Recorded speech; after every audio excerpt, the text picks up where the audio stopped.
Good morning students, myself Praveen Garg from Guru's Ashram platform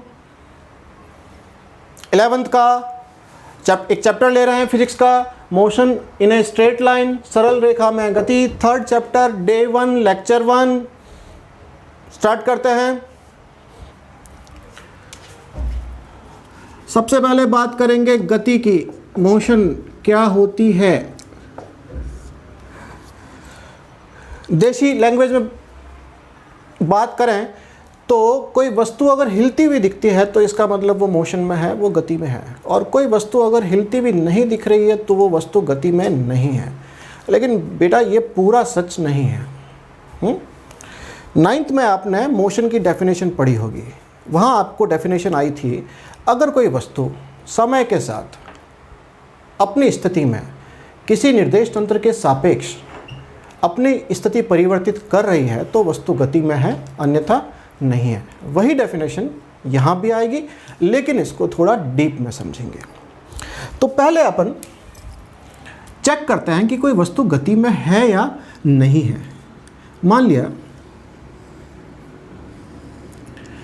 एक train का डिब्बा है जिसमें दो आदमी बैठे हैं, ए और बी, और यहाँ प्लेटफॉर्म पे एक ठेले वाला खड़ा है जिसमें एक और पर्सन है, सी। ये ट्रेन का डिब्बा इधर v वेलोसिटी से जा रहा है, मान लिया ये है 100 किलोमीटर पर आवर, और इसका वेग जो है 0 है, ये स्थिर है। तो सिनेरियो वापस समझिए, एक ट्रेन का डिब्बा है, ट्रेन से जुड़ा हुआ है, ट्रेन एक स्टेशन को क्रॉस कर रही है, वहाँ पे रुक नहीं रही है। प्लेटफॉर्म पे एक ठेले वाला खड़ा है, सी, जिसका वेग 0 है और ट्रेन का वेग 100, ट्रेन का speedometer 100 kilometre per hour show कर रहा है। अब चेक करेंगे, अपने पास में 3 चीज़ें हैं, 3 अपने पास में ऑब्जर्वर हैं और 3 ही ऑब्जेक्ट हैं, ए, बी और सी, कि ये मोशन में है या नहीं है। Is it correct? चेक करना है कि ए, बी और सी मोशन में है या नहीं है। अभी अपने को लग रहा है कि ए और बी तो मोशन में है, ए और बी तो गति कर रहे हैं, और सी मोशन में नहीं है, सी गति नहीं कर रहा है, यानी कि स्थिर है। क्या ये पूरा सच है? ऑपरेशन करते हैं इसका। तो देखिए, जब भी आप मोशन को चेक करते हैं, जब भी चेक किया जा रहा है कि गति हो रही है कि नहीं हो रही है, तो यहाँ पे 2 एंटिटीज आएंगी, 2 ऑब्जेक्ट आएंगे। एक तो वो ऑब्जेक्ट जिसकी मोशन चेक की जा रही है कि वो मोशन कर रहा है या नहीं कर रहा है। दूसरा वो एंटिटी या वो व्यक्ति या वो निकाय जो चेक कर रहा है कि मोशन हो रही है कि नहीं हो रही है। वापस रिपीट कर रहा हूं, 2 ऑब्जेक्ट अपने को चाहिए, गति करने वाली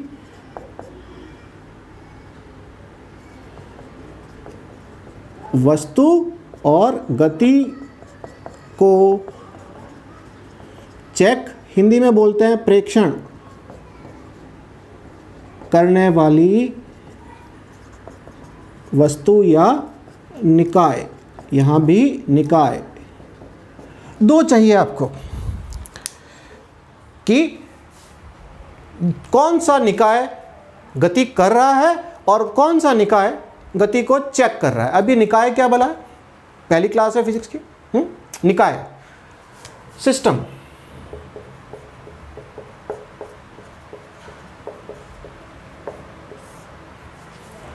कणों का समूह जिसका अध्ययन किया जा रहा है निकाय कहलाता है। सिंपल, कणों का समूह निकाय कहलाता है जिसका अध्ययन किया जा रहा है। वो एक परमाणु भी हो सकता है, वो एक ताश की गड्डी भी हो सकती है, वो एक बाइक भी हो सकती है, वो एक गधा, घोड़ा, बिल्ली, इंसान, कुछ भी हो सकता है।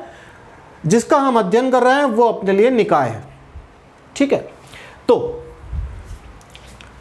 ये 2 तरह के निकाय अपने पास में हैं। एक तो गति कर रहा है और दूसरा गति को चेक कर रहा है, जो गति का प्रेक्षण ले रहा है, जो गति को चेक कर रहा है।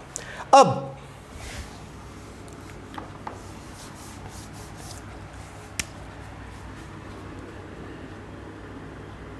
सी के लिए, यानी कि सी अपना क्या हो गया, प्रेक्षक हो गया। ए, गति को चेक करने वाला कौन है, सी, और किसकी गति को चेक किया जा रहा है, ए। रिपीट कर रहा हूं, गति को चेक करने वाला सी है और किसकी गति को चेक किया जा रहा है कि वो वस्तु गतिशील है या स्थिर है, ए को चेक किया जा रहा है। तो जब सी ए को देखेगा, इस सिनेरियो में ट्रेन प्लेटफॉर्म से गुजर रही है 100 की स्पीड से, ट्रेन का speedometer 100 kilometre per hour show कर रहा है, यहाँ एक चाय वाला खड़ा है जिसको नाम दिया गया है सी, वो स्थिर है, और सी चेक कर रहा है ए को कि वो गति कर रहा है कि नहीं कर रहा है। तो सी को बेटा ए गतिशील दिखेगा या स्थिर दिखेगा, ऑब्वियसली गतिशील दिखेगा। अब यहाँ पर अपन एक चेक पॉइंट लगाते हैं कि कैसे कंफर्म कर रहे हैं कि वस्तु गति कर रही है, कि दो वस्तुओं के बीच में गति हो रही है, रिलेटिव मोशन हो रही है या नहीं हो रही है। तो एक काम करते हैं कि जिसकी गति को चेक किया जा रहा है, जैसे यहाँ पर ए की गति को चेक किया जा रहा है, उसके हाथ में एक पेपर है और पेपर के ऊपर उसने अपने मोबाइल नंबर लिख रखे हैं, और अगर सी ए के पेपर पे लिखे हुए मोबाइल नंबर को पढ़ सकता है तो वो गतिशील नहीं है, नहीं पढ़ सकता है तो गतिशील है। या फिर दोनों, गति करने वाला और गति को चेक करने वाला, कुछ देर तक हाथ मिला के रख सकते हैं या नहीं रख सकते हैं, ये भी चेक पॉइंट हो सकता है। तो गति को चेक करने वाला सी, किसकी गति को चेक किया जा रहा है, ए की गति को चेक किया जा रहा है। तो क्या ए और सी कुछ देर तक हाथ मिला के, हाथ पकड़ के रह सकते हैं, नहीं रह सकते। इसका मतलब सी के लिए ए गतिशील है, सी के लिए ए गतिशील है। मतलब ये हुआ कि सी जब चेक करेगा कि ए गतिशील है या नहीं है तो उसको मालूम पड़ेगा, उसका ऑब्जर्वेशन ये आएगा कि ए गतिशील है। इसी तरह से सी के लिए बी, ये भी गतिशील है। ऑब्वियसली सी और बी कुछ देर तक, 10 सेकंड तक, 1 मिनट तक हाथ होल्ड करके एक दूसरे के नहीं रख सकते।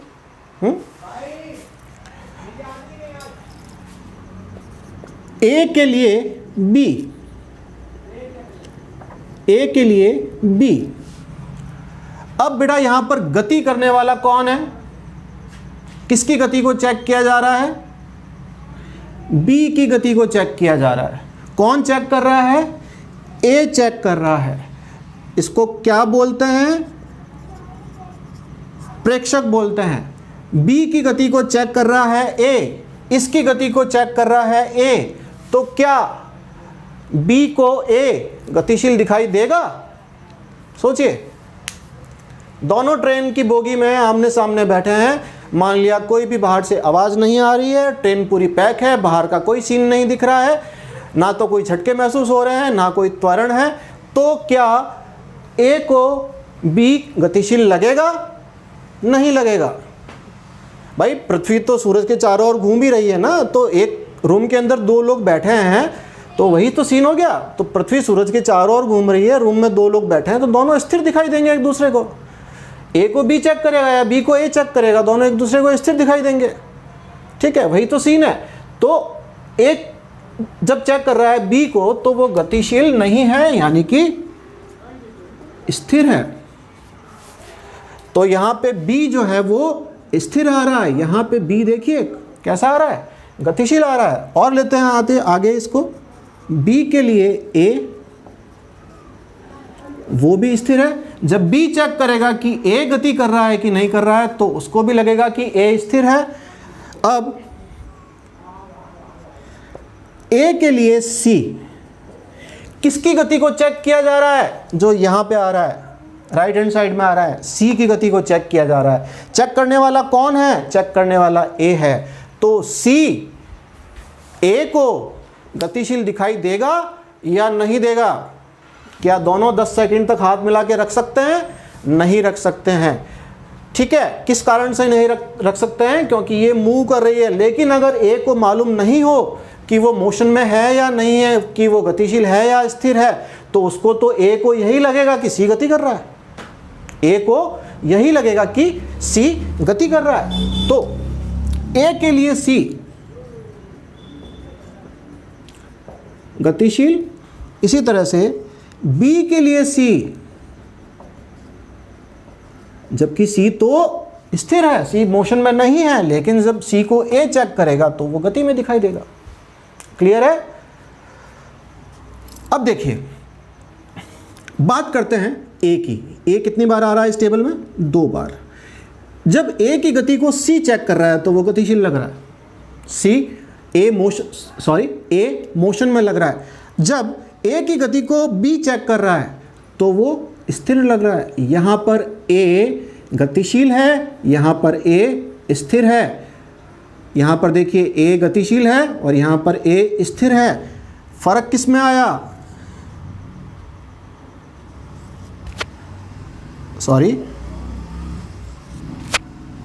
कहाँ गया? ठीक है,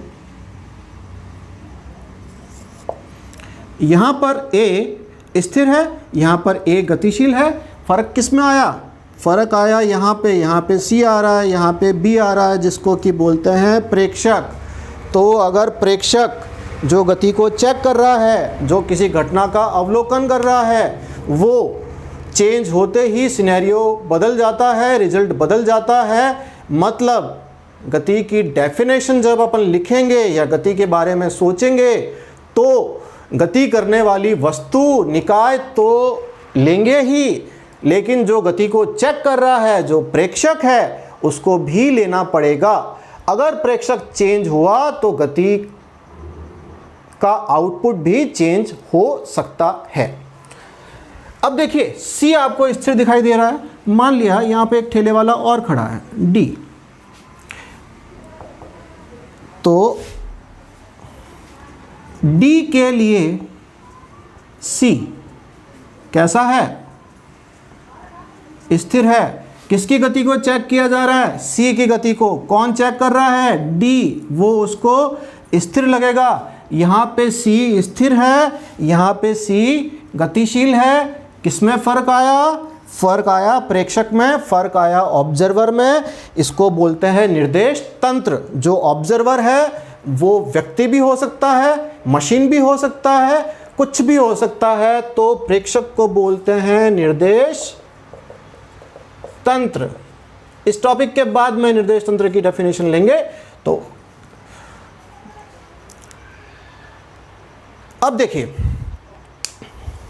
वास्तव में ए और बी तो मोशन में है, सी रुका हुआ है, लेकिन जब बी की वेलोसिटी को ए चेक कर रहा है, बी की मोशन को ए चेक कर रहा है तो वो स्थिर लगेगा, लेकिन जब बी की मोशन को सी चेक कर रहा है तो वो गतिशील लगेगा। ठीक है, तो ऑब्जर्वर के चेंज होते ही, निर्देश तंत्र के चेंज होते ही सिनेरियो बदल जाता है। तो डेफिनेशन में दोनों को इंक्लूड करना पड़ेगा। किस किस को? गति को, गति करने वाला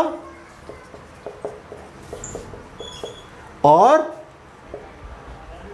प्रेक्षक जो गति को चेक कर रहा है, उसको बोलते हैं ऑब्जर्वर। और टेक्निकल नाम है इसका निर्देश तंत्र।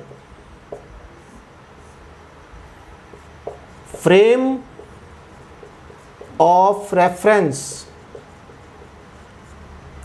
निर्देश तंत्र।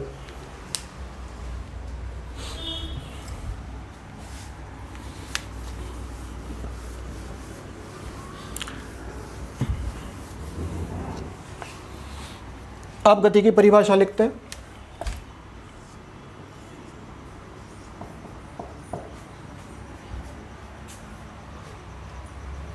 हाँ, गति, मोशन, यदि किसी निर्देश तंत्र के सापेक्ष कोई वस्तु अथवा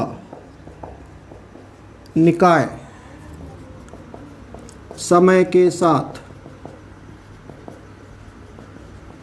अपनी स्थिति परिवर्तित करता है तो वस्तु गतिशील है। यदि किसी निर्देश तंत्र के सापेक्ष कोई वस्तु अथवा निकाय समय के साथ अपनी स्थिति परिवर्तित करता है तो वस्तु गतिशील है, अन्यथा नहीं। एक बार आप सोचिए कि मैं ये निर्देश तंत्र हटा देता हूँ, अगर डेफिनेशन में इसको इंक्लूड नहीं करते हैं तो क्या होता है। तो डेफिनेशन क्या बनेगी, इसको यहाँ तक हटा देता हूँ, ठीक है। जो अंडरलाइन पार्ट है वो मैं एक बार डेफिनेशन से हटा रहा हूँ। तो क्या डेफिनेशन बनेगी, यदि कोई वस्तु अथवा निकाय समय के साथ अपनी स्थिति परिवर्तित करता है तो वस्तु गतिशील है, अन्यथा नहीं, ठीक है। अगर कोई वस्तु समय के साथ अपनी स्थिति परिवर्तित करती है तो वस्तु गतिशील है अथवा नहीं। ये डेफिनेशन बेटा इनकम्प्लीट है, क्योंकि C की गति को जब D चेक करेगा, C की गति को जब D चेक करेगा तो उसे स्थिर लगेगा, C की गति को जब A चेक करेगा तो उसे गतिशील लगेगा। किसकी गति को चेक किया जा रहा है, C की गति को चेक किया जा रहा है। जब D चेक कर रहा है तो अलग रिजल्ट आ रहा है, जब A चेक कर रहा है तो अलग रिजल्ट आ रहा है। तो बेटा गति की परिभाषा में ये निर्देश तंत्र चेक करने वाले को डालना बहुत जरूरी है। तो पूरी डेफिनेशन क्या बनेगी, यदि किसी निर्देश तंत्र के सापेक्ष कोई वस्तु अथवा निकाय समय के साथ अपनी स्थिति परिवर्तित कर रहा है तो वस्तु गतिशील है, अन्यथा नहीं।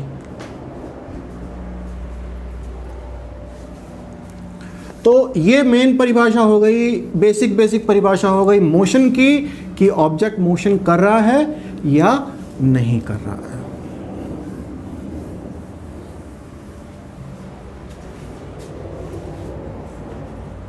अब बात करते हैं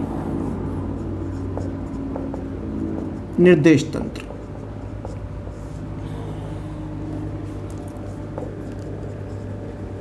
फ्रेम ऑफ रेफरेंस।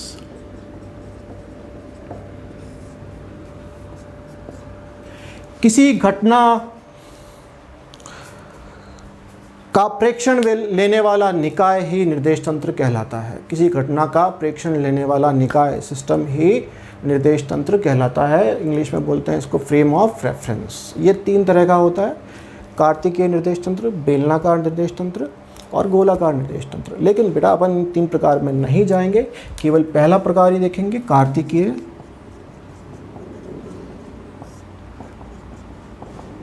निर्देश तंत्र, कार्टेशियन फ्रेम ऑफ रेफरेंस। इसमें क्या होता है, स्थिति का मापन, स्थिति का मापन एक्स वाई जेड एक्सिस पे करते हैं और समय का मापन घड़ी द्वारा सेकंड्स में किया जाता है। बहुत सिंपल है। निर्देश तंत्र क्या होगा, जो किसी घटना का, यहाँ तो अपन गति की बात कर रहे थे इसलिए गति के बारे में मैंने बोला, लेकिन जनरल क्या होगा, निर्देश तंत्र क्या होगा कि जो किसी घटना का अवलोकन कर रहा है, किसी घटना का प्रेक्षण ले रहा है, किसी घटना को चेक कर रहा है, वो ही निर्देश तंत्र कहलाता है। 3 प्रकार का। पहला प्रकार कार्तिकीय निर्देश तंत्र, जिसमें स्थिति का मापन एक्स वाई जेड एक्सेस पे किया जाता है और दूरी को मीटर में निकाला जाता है, समय का मापन सेकंड्स में किया जाता है। ऐसे निर्देश तंत्र को कार्तिकीय निर्देश तंत्र कहते हैं। ये कार्तिकीय निर्देश तंत्र, ये इंपॉर्टेंट पार्ट है थोड़ा सा, ये कार्तिकीय निर्देश तंत्र खुद 2 प्रकार का है, जड़त्वीय यानी कि इनर्शियल और अजड़त्वीय यानी कि नॉन इनर्शियल। जड़त्वीय, इनर्शियल और अजड़त्वीय यानी कि नॉन इनर्शियल। ये कौन है, किसके प्रकार हैं, ये निर्देश तंत्र के प्रकार हैं जो कि घटना का अवलोकन कर रहे हैं। जैसे कि ट्रेन वाले केस के अंदर कभी सी था, कभी ए था, कभी बी था, ठीक है। यहाँ जो लेफ्ट साइड में आ रहा था, जैसे अपनों ने लिखा था ए के लिए बी, तो ये निर्देश तंत्र है। तो ये दो प्रकार का हो सकता है, जड़त्वीय और अजड़त्वीय। अगर प्रेक्षक अथवा निर्देश तंत्र, अगर प्रेक्षक अथवा निर्देश तंत्र स्थिर है अथवा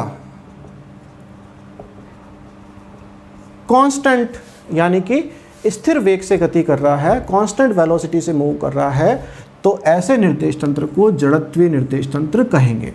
रिपीट कर रहा हूं, ऐसा निर्देश तंत्र, निर्देश तंत्र का मतलब प्रेक्षक, ऐसा निर्देश तंत्र जो कि या तो स्थिर है अथवा नियत वेग से कांस्टेंट वेलोसिटी से गति कर रहा है, वो कहलाएगा जड़त्वीय निर्देश तंत्र। और ऐसा निर्देश तंत्र जो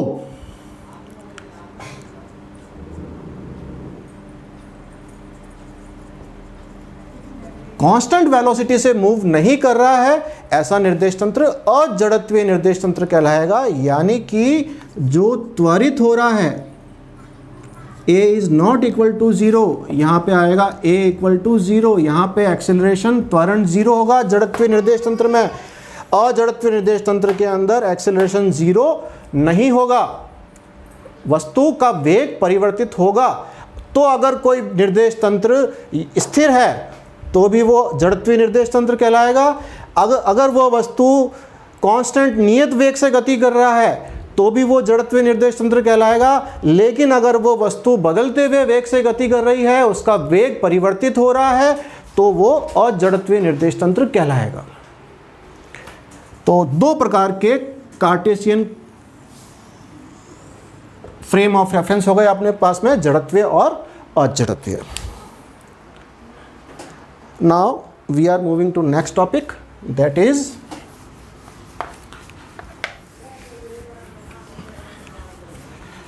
पोजीशन।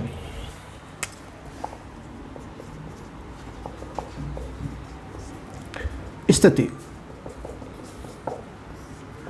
अब क्योंकि अपन मोशन यानी गति वाले गति वाले चैप्टर के अंदर है और वस्तु कैसी गति कर रही है, सरल रेखा में गति कर रही है, सीधी चल रही है, एक रेखा के अनुदिश सीधी चल रही है किसी भी डायरेक्शन में, ठीक है।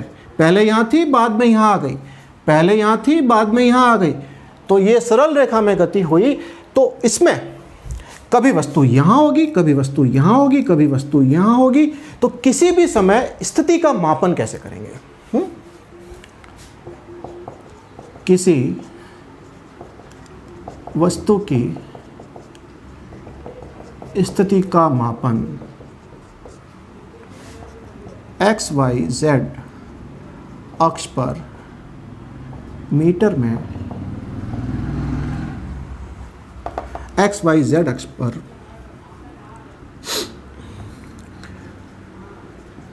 मीटर में मूल बिंदु के सापेक्ष मापा जाता है। किसी वस्तु की स्थिति का मापन एक्स वाई जेड अक्ष पर मीटर में मूल बिंदु के सापेक्ष मापा जाता है। एक्स वाई जेड एक्सेस आप जानते हैं, एक्स ये मान लिया प्लस एक्स, ये माइनस एक्स, यहाँ पे मूल बिंदु, ये प्लस वाई, ये माइनस वाई। एक बार जेड एक्सेस को मैं अवॉइड कर रहा हूँ, जेड एक्सेस वैसे इस तरफ होगा। तो इसमें ये मूल बिंदु हो गया, ये ओरिजिन हो गया, ये मान लिया 1 है, यहाँ से यहाँ तक की डिस्टेंस कितनी है, 1 मीटर है। ये 2, ये 3, ये 4। अपने को मालूम है कि मूल बिंदु से राइट हैंड साइड में सारी वैल्यू पॉजिटिव होगी और मूल बिंदु से लेफ्ट हैंड साइड में सारी वैल्यू नेगेटिव होगी। यहाँ पे स्थिति होगी -1, -2, -3। और अगर वाई एक्सेस की बात करें तो वस्तु अगर मूल बिंदु के ऊपर है तो वैल्यू पॉजिटिव होगी, वस्तु अगर मूल बिंदु के नीचे है तो वैल्यू नेगेटिव होगी। तो ये 1, 2, 3, 4, ये -1, -2, -3, -4, ये माइनस वाई एक्सेस हो गया। तो बेटा स्थिति का मापन इस बहुत बेसिक चीज़ है, आपको लग रहा होगा कि ये क्या बताया जा रहा है, लेकिन एक बार करना ज़रूरी है क्योंकि टेक्निकली अपन इसको देख रहे हैं। तो अगर कोई वस्तु किसी समय यहाँ पर है, ठीक है, इसको मैं नाम दे देता हूँ, ए नाम दे देता हूँ। तो ए की स्थिति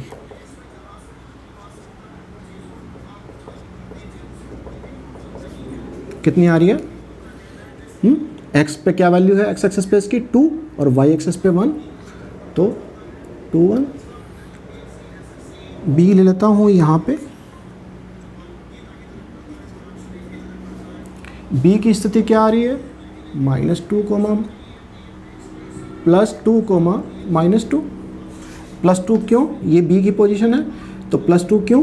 क्योंकि ये इस वाली लाइन से x = 0 वाली लाइन से 2 की डिस्टेंस पे है और y = 0 वाली लाइन से -2 की डिस्टेंस पे है। तो स्थिति का मापन है, मात्रक क्या हो जाएगा इसका? मीटर। अगर इसकी मूल बिंदु से दूरी निकालनी है तो यहाँ डायगोनल बनाओ, ये राइट एंगल ट्राइंगल बन गया। इसको मैं यहाँ रिप्लेस कर रहा हूँ ट्राइंगल को,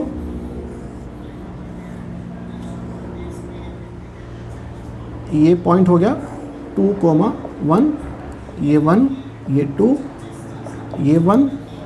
अगर अपने को इसकी मूल बिंदु से दूरी निकालनी है तो ये दूरी हुई बेटा 2 और ये दूरी हुई 1। ये कर्ण हो गया, समकोण त्रिभुज का हाइपोटेन्यूस हो गया। तो इस दूरी की वैल्यू h की वैल्यू क्या होगी? √2² + 1², कर्ण स्क्वायर = आधार स्क्वायर प्लस लंब स्क्वायर। ये वैल्यू 1 है, ये वैल्यू 2 है, तो ये हो जाएगा √5 h ऑफ a। ए की पोजीशन ये है क्या? ए की स्थिति बहुत सिंपल है।